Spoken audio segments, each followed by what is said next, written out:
All right. Hi, everyone. I'm Rob Carson, host of the Blue Team Warrior podcast. I have with me today Mr. John Stoner. Thank you for being here, sir. Hey, thanks for having me, Rob. I'm happy to be here. This is great. Well, cool. Well, so as you know, we got three questions. First one is tell me about yourself and what do you do? Sure. So I'm John Stoner. I'm an Army veteran. I served for about 10 years in signals intelligence. Got out in 2010, switched into cybersecurity at that point. Eventually discovered threat intel. So that's really where I identify myself as a threat intel analyst. I've done a lot of different things in cybersecurity in the 12 years. I was an instructor, I was managing some labs. Most of my work is in the DoD contracting realm. I was briefly a federal civilian at the DC-3 at the DoD Cyber Crime Center, and I'm back at Booz Allen again now. So I have a lot of different expertise, but I mostly identify as a threat intel analyst. I like that. Awesome. Well, cool. So tell me a cool Blue Team Warrior story. Yeah, so on Booz Allen right now, I'm leading a team of 14 people, and we're actually involved in a lot of different projects with DoD across our different accounts and for our different DoD customers. And what's really interesting is some of the sort of newer cutting edge stuff we're involved with. Like most people in this field don't aspire to be like someone who's an RMF expert or an ISO. We don't find that a lot. But what's interesting is we're really on some cutting edge projects like 5G cybersecurity. And how do we secure that? And how do we secure AR, VR goggles? And how are we going to secure wearables? Because the DoD wants all this measurements from all of the service members about wearables, which, wants to transmit stuff across Bluetooth, which is not great. So from that aspect, like we're supporting the warfighter in lots of different initiatives as the DoD continues to push the edge with technology.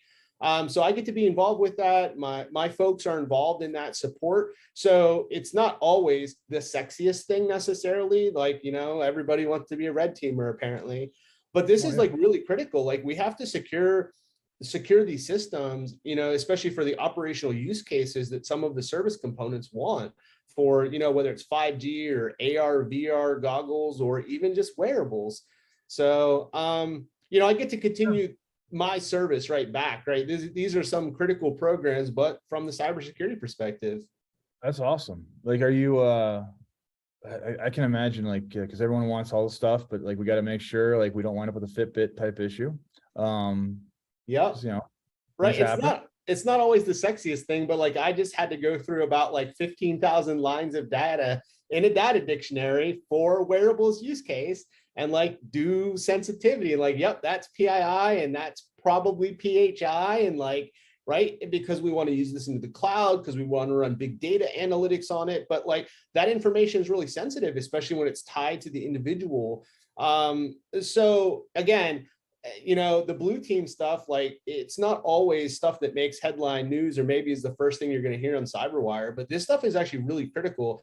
And there's a lot of jobs like this in the industry, in DoD contracting that are really critical. But it's not going to be the coolest DEFCON talk you've ever heard of, but it's still really, really important. Well, I mean, you think about your job, like as blue team, right? Like it's easy to be red team because like you just get to point out the problems, but being there to stick around and have to fix it. Right. Like, well, and hopefully you're marine proofing some of this stuff so that they don't, because like we'll smash it. So we're doing the best we can. There was a funny story about some potential new VR goggles, but like they couldn't be wet. And like the DoD was like, we're gonna need to go back and like make sure these are like ruggedized.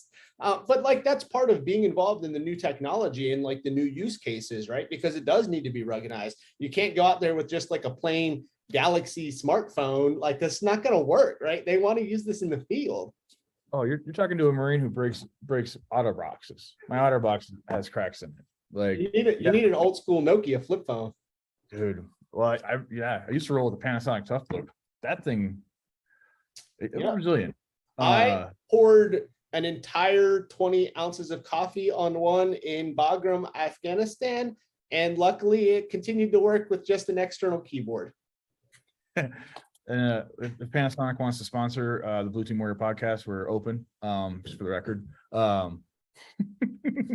That's awesome. No, cool.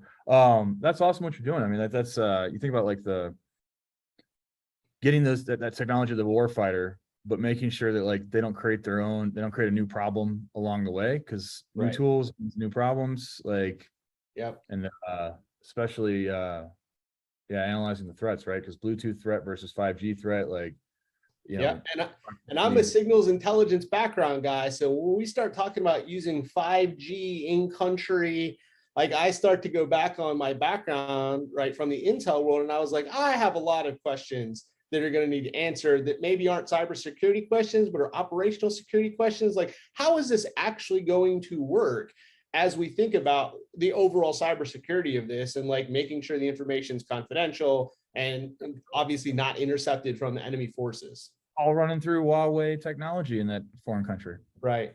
So that they, no problems there. Right. No problems there. Not an issue. Well, cool. Well, thank you so much. So last questions though. Anyone you want to give a shout out to, say thanks, anything like that? Yeah, I've actually been working on a new team because I'm about to go stand up a new project at a federal cyber center. So I'm super excited to go stand up this new threat intel team. And I've been working with Betsy Carmelite quite a lot. She is occasionally on the CyberWire. So, kind of imposter syndrome to work with her a little bit the first couple of times. She's super amazing and super knowledgeable. And kind of serves as a little technical mentorship to me internal to Booz Allen Hamilton. And she's wonderful. So check out her episodes if you haven't on other podcasts, and maybe she'll be interested in being on this one. It'd be like having Burt Reynolds on it. Like that'd be someone's that famous. That'd be pretty cool. No, that's awesome. Like, and it's good to have that mentorship. It's good to know that your organization has some talent, because like that's part of it's always the question, right? Where's the talent? Yeah, like, absolutely. Yeah, I get to work with plenty of talented people at Booz Allen. It's one of the reasons why I've worked there 3 times. Hey, there you go. All right. Well, thank you all for joining. John, thanks so much for being a part of this, and we will see everyone later. All right. Thanks again, Rob.